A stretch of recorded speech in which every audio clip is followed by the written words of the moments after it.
nakita ko yung mga headline. At ang pinag-uusapan ay yung naaprubahan na fare hike para sa ating mga nagpapasada. Sa aking palagay, dahil nga may problema pa rin tayo dahil sa gera sa Middle East, ay sabi ko siguro hindi ito ang panahon para magtaas ng pamasahe para sa ating mga kababayan.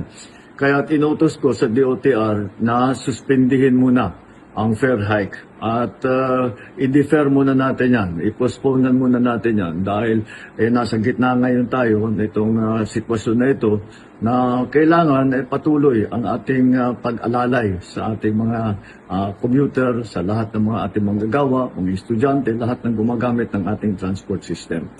Huwag po mag-alala ang ating mga transport workers dahil mamadaliin po namin, dadagdagan po namin ang suporta sa inyo para naman ay hindi kayo masyadong mahirapan. Ang DOTR ay pinutusan ko na sisimula na ang libreng sakay sa buong Pilipinas. At pwede po ninyong gamitin na muna yan para pangbawas gastos sa pang-araw-araw.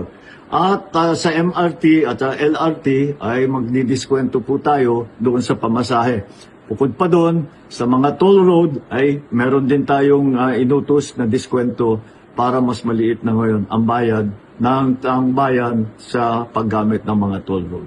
Kahit na may malaking gulo na nangyayari, ay ang aming nga rin ay basta't kaunti lang ang mararamdaman o sana man, kung kaya namin gawin, sana walang mararamdaman ng ating taong bayan sa kanilang araw-araw na pagtrabaho, sa ating mga estudyante na araw-araw pumapasok. Alalahanin niyo po ninyo na ang inyong pamahalaan ay laging nandito.